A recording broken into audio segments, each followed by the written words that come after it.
Well, hello and welcome to SoCal Prep Report. Take a look at all those championship games and prep football from last week. Great games, horrific officiating. We'll get to that as well. I'm Randy Rosenbaum along with Tarek from SB Live. An interesting championship week, Tarek. A busy championship week, at least for me. A lot of good headlines out there from teams like St. Pius going 1-9 and winning a CIF championship. St. Augustine and San Diego 0-10 goes on to win a CIF championship. And yes, some controversy on the officiating side in some of these CIF finals, and one being in a semifinal. Yeah, one of them cost a team a championship, and we're going to show you that video in a little bit. But let's start with Narbonne in the open division of the LA City section, scoring 75 points and wiping out San Pedro 75-31. Just a complete blowout. You see down on the bottom there, Jaden O'Neal, 6 touchdown passes for the Gauchos. The real deal, Jaden O'Neal. That's right, 396 yards passing, also rushed for a touchdown. So he had 7 total touchdowns. Obviously, for those that don't know, the 75 points, why? Huge storyline coming in. There was high emotion in this game. Earlier in the year, all the Marine League teams boycotted Narbonne and didn't want to play them in league play. So couldn't hide from Narbonne in this one. And he was great. He threw touchdown passes to Michael Ashford and Naz Williams.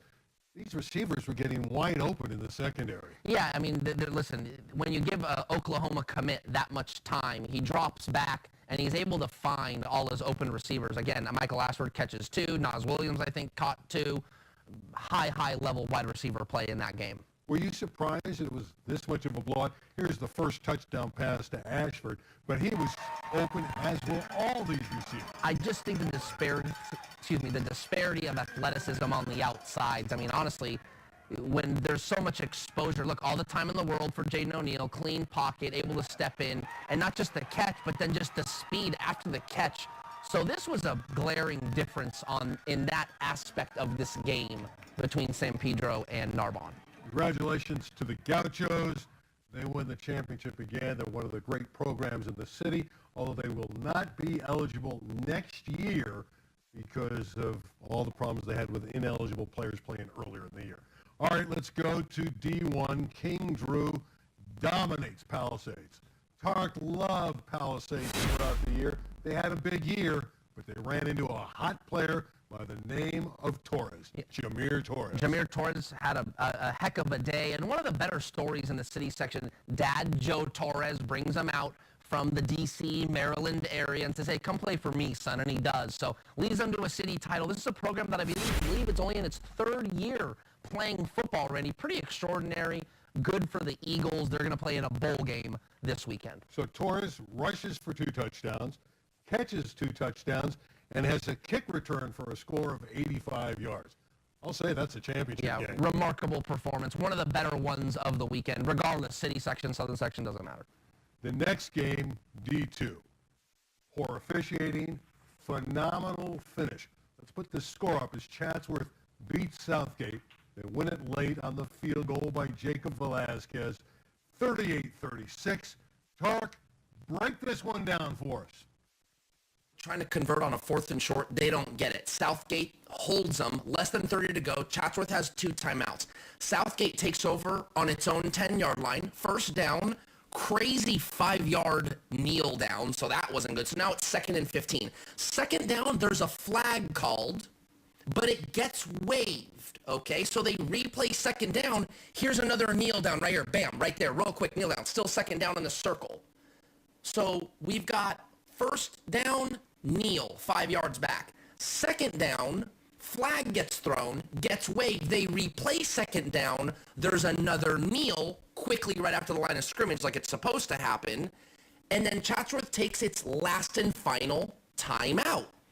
So now it should be 3rd down. Well, the umpire runs over to the chain gang and goes, no, it's 4th down. Look at even this guy to his coach. Hey, 4th down, coach. So Southgate takes a timeout. They think about it. What do? With 8 seconds to go, they try to run the clock out in the end zone by taking a safety, thinking, okay, we can afford to take 2 points. Well, from what I understand, the camera work wasn't that great on this, but the quarterback steps out of bounds with 1 second left. So here's Southgate. needs to kick the ball down the field, make a tackle, and win the game on this free kick from the 20-yard line, but the kicker kicks it directly to the left. It doesn't go 5 yards, so the ball goes to Chatsworth with 1 second left on the 20, but because the ball didn't go 5 yards, it actually gets down on the 15 because of a 5-yard penalty. Here comes Chatsworth, one play, now within range to kick a field goal and win it, and here we go. Kick is up, and this Game's over. In a weird way, Chatsworth wins this.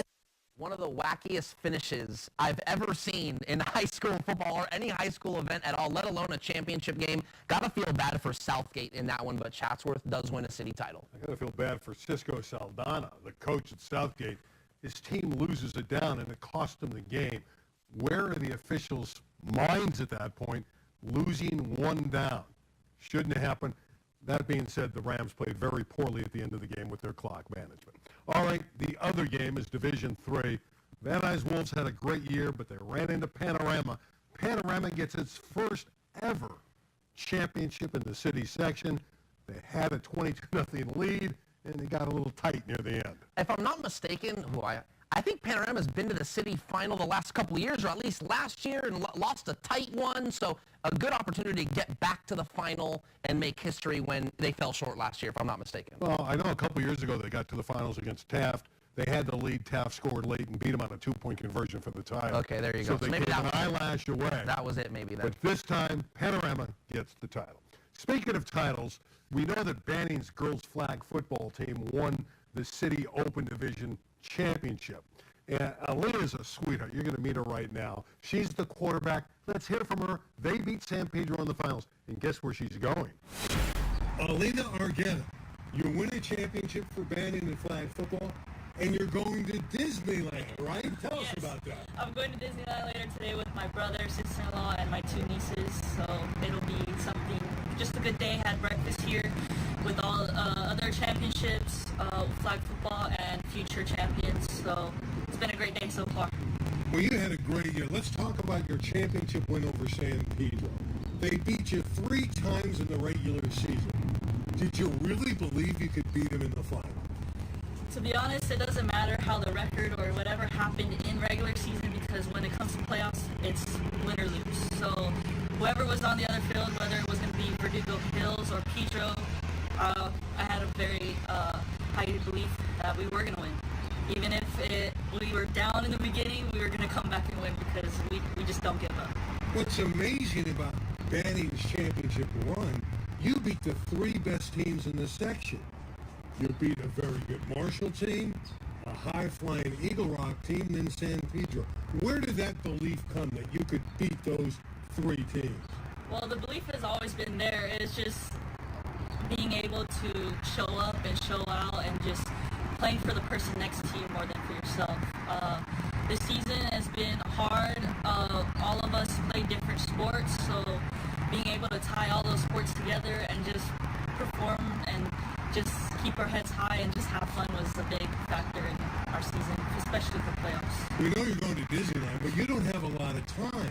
You play basketball, that season's starting, you're the point guard, you're a softball performer, catcher, shortstop. How busy is your schedule?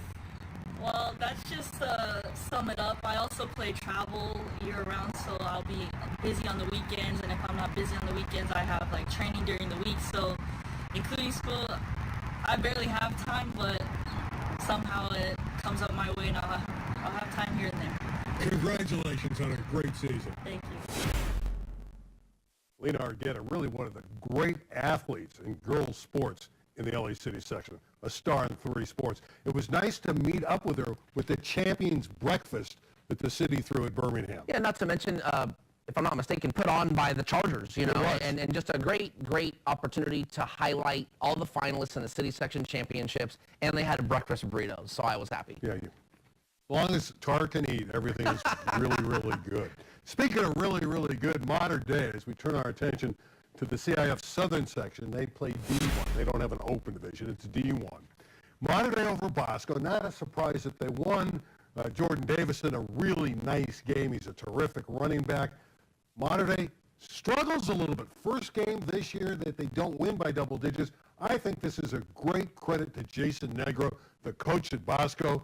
He is so good. He kept this game close. Yeah, not to mention, listen, the St. John Bosco Braves have a freshman quarterback. They do. You know, so it was him. He got a chance to see Mater Dei for a second time. That first game, my recall is a little shaky. I want to say the score was like 59-14 or something like that. I mean, it was a blowout. It might have been 45-0 at halftime. So for this game to be a one-score game in the final, I absolutely agree with you. A good credit to Jason Negro. However, Raul Lara doing a good job coming in and just orchestrating that talent to an undefeated season thus far. Good job on him. Raul Lara says this is the most talented team he's ever coached. Think about that. He had great teams at Long Beach Poly. No, he did. I think he mentions he had 5 All-Americans on one team for one of the teams back in the early 2000s. So he'll have just as many on this Mater Dei team, and I don't think anyone's going to beat them in the state championship, though De La Salle is very good. Maybe the most entertaining game on the southern section side was Newberry Park and Murrieta Valley. You see the final 31-28.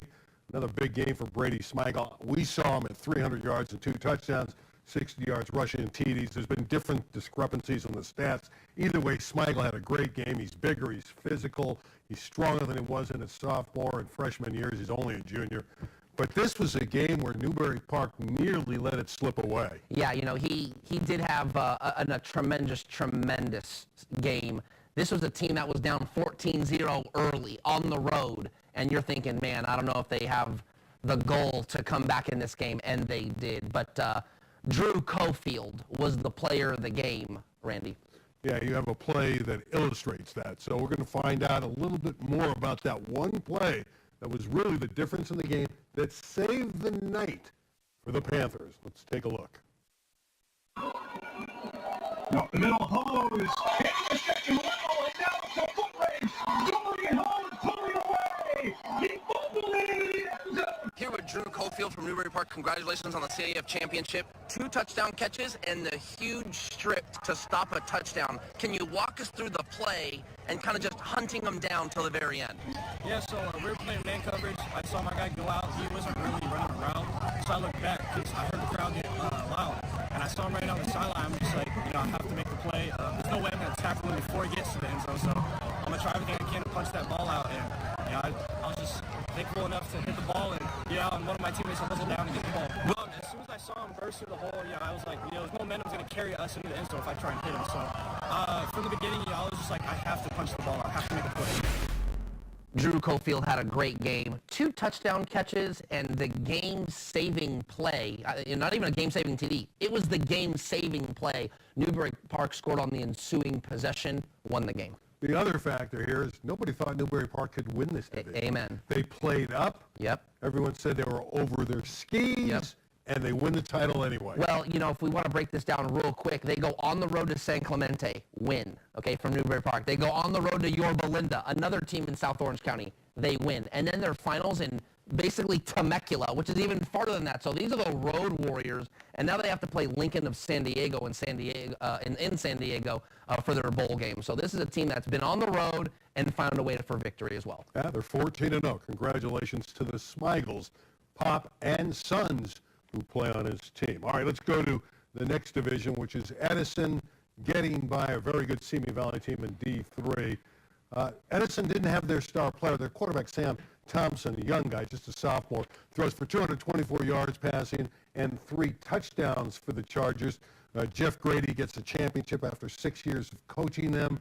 A lot of people thought Simi Valley, Jim Banker's club, could probably win this game, but Edison with a very strong performance. Yeah, and you know, they did it without their star player, Julius Gillick. So there was a little controversy in the semifinal. He gets tossed due to unsportsmanlike penalties. It was not a good recipe for that final, Randy, but they found a way. And you break this down. So Tarek's going to break down the reason Gillick didn't play in the title game. Again, I think this is horrible officiating. You take a look at this. Play in the CIF Championship game in Division 3 against Simi Valley this weekend because of 2 unsportsmanlike penalties that he got flagged for in the semifinal victory over Vista Murrieta. The first penalty came after excessive celebration. He scores a touchdown, he spins the ball on to the turf. Okay, fine. The second one we're going to take a look at. It happens with 4 and some change left. Well, Edison's up 42-14. Let's take a look. So here we go. As I said, this game's 42-14, 4 and some change to go. Edison, backup running back, gets a huge gain here. It's obvious that Edison's sideline's getting jacked up for their guy, right? I mean, look how many guys come out, celebrate him, helmet pats, the whole 9.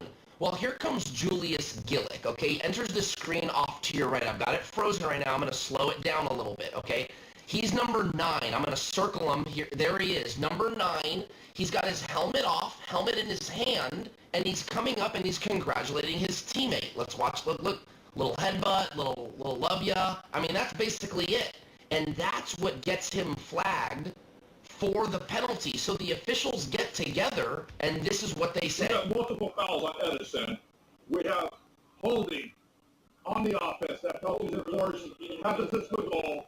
And then after the play, we have an unsportsmanlike number 9. That's the second of the game. He's ejected from the game.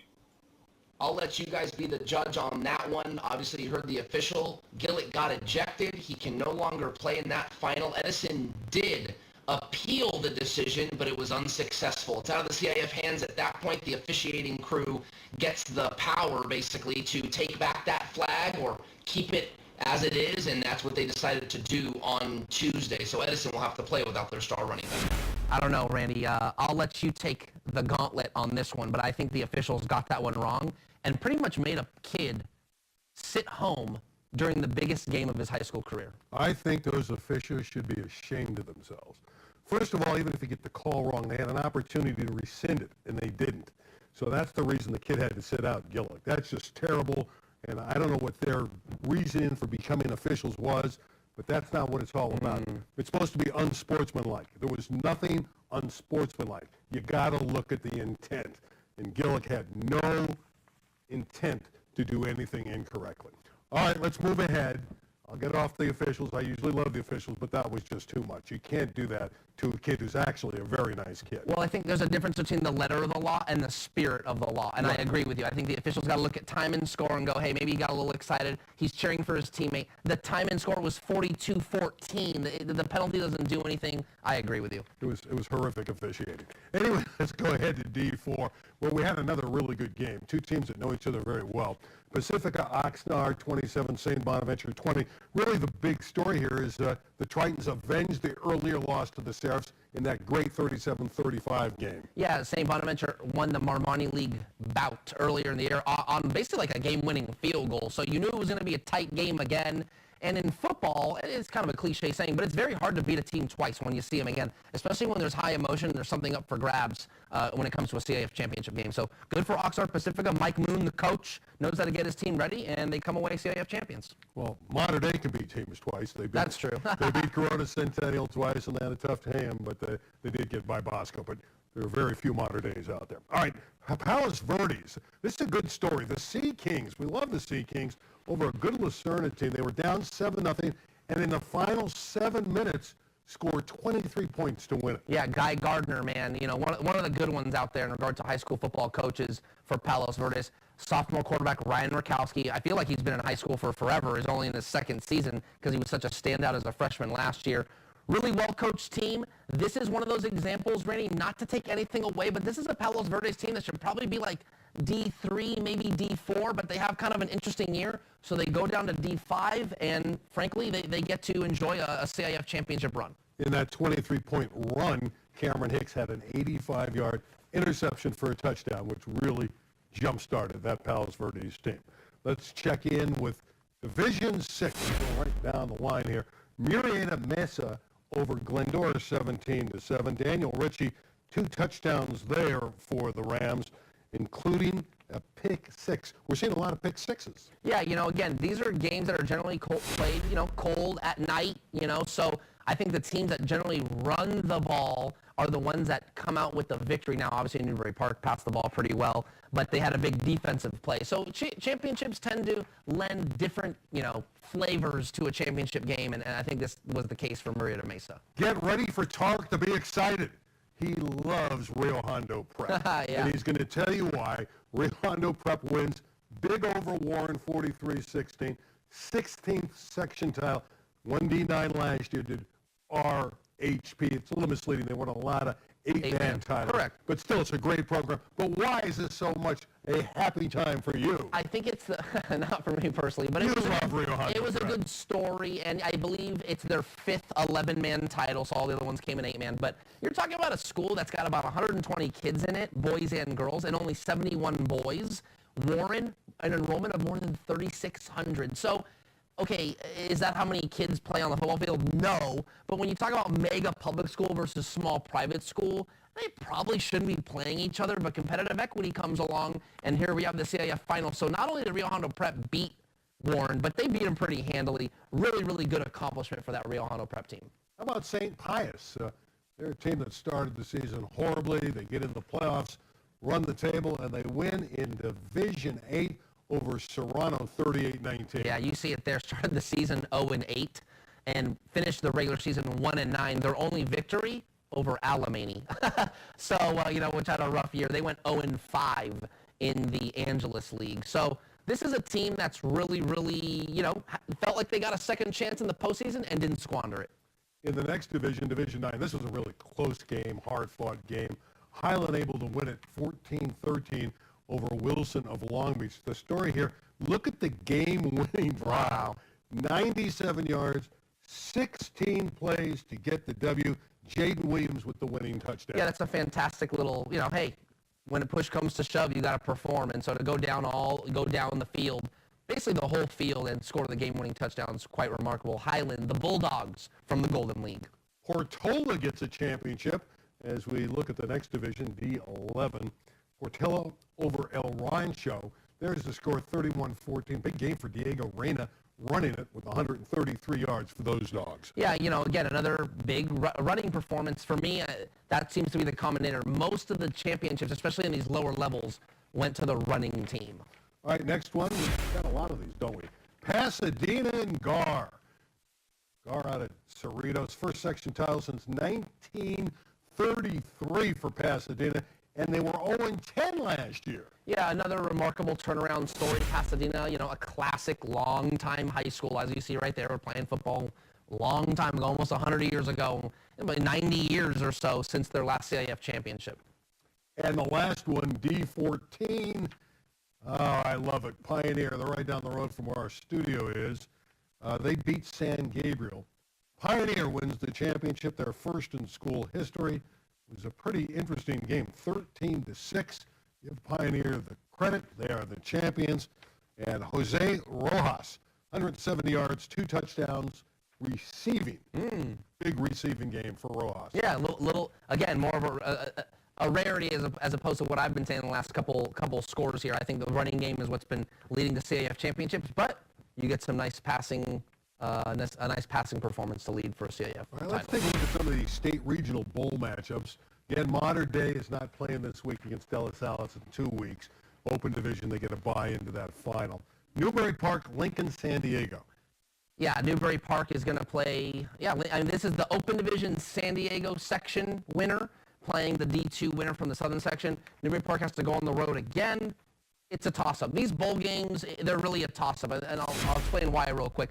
I think when you grow up in the Southern section, Randy, or even the city section, you dream of winning a city section or a Southern section championship. The bowl game and the state championship, maybe for other states, that's the crown jewel. But here locally, the crown jewel is the Southern section championship, in my opinion. So you have a hard time getting players to focus. Like, wow, we just won the ultimate prize. Wait, there's more games to play, and it's hard to kind of get them to refocus. So it wouldn't be surprised to see some odd scores in the bowl games. The one exception I'd say to that is maybe Modern Day, because they're going for a national title. No question. Which is a little bit different in a couple of weeks. But I think on the general sense, you agree with me. I do totally agree. Yeah. All right, Granite Hills against Edison. Edison's playing tremendous football right now. I don't know a lot about Granite Hills. Obviously, they're a very good football team, or they wouldn't be there. They won 11 games this year. But Edison is really playing great football at the end of the year. Well, they're getting Julius Gillett back, He'll be able to play. You're talking about like a 30-touchdown, 2,500-yard season guy. So the fact that they were able to beat Simi Valley without him, and now they get him back pretty much fresh, is really, 2 weeks off, more or less.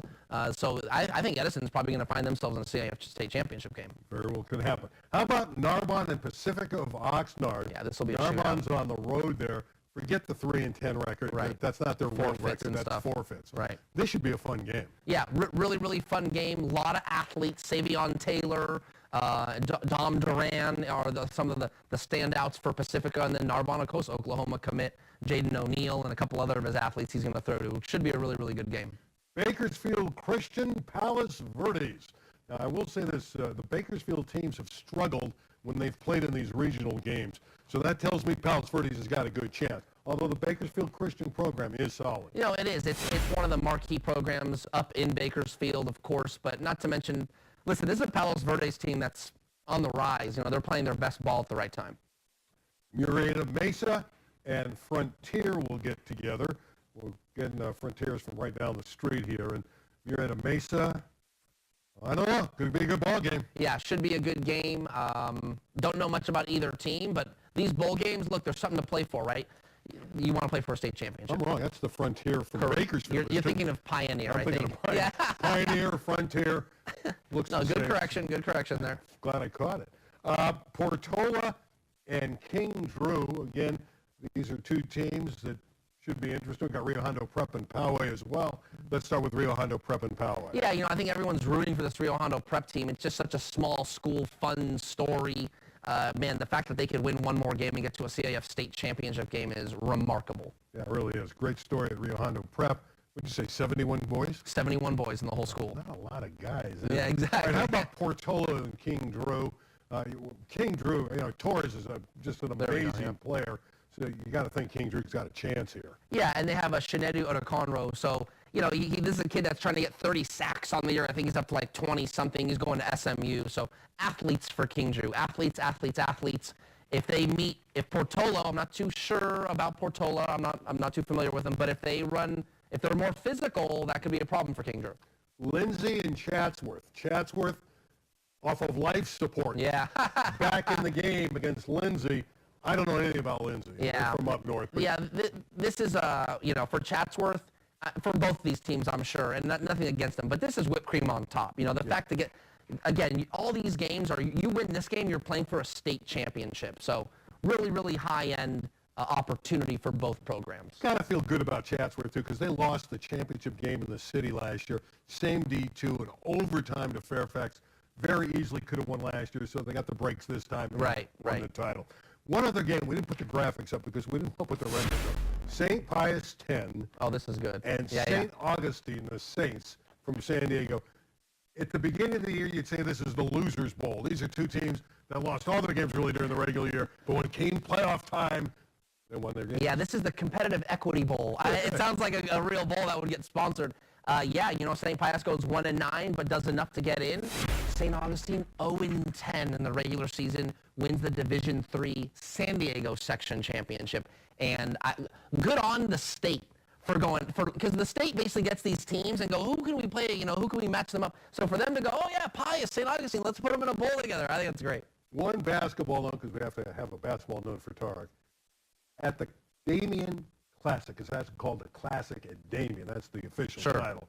There's an opening round game later this month with Inglewood and Chatsworth. What's the significance? Yeah, it's not till December 26th, day after Christmas, but, Jason Crow Jr. from Inglewood versus Elijah Arenas, who just reclassed and now 2025 top recruit for Chatsworth. Should be a fun matchup. Both of them average 26 a game. Tarek, that's it. It's a fun wrap-up show. Hey, hope you had a good Thanksgiving. You too. Ate a lot of turkey. Yeah. Love turkey. All right, that's going to do it. We'll see you next Thursday live, 9 o'clock, right here on SoCal Prep Report. Camera 2. Good night, everybody. Better last. Not bad. Yeah, last week. I think last week you almost hit the camera, didn't you? Well, that's...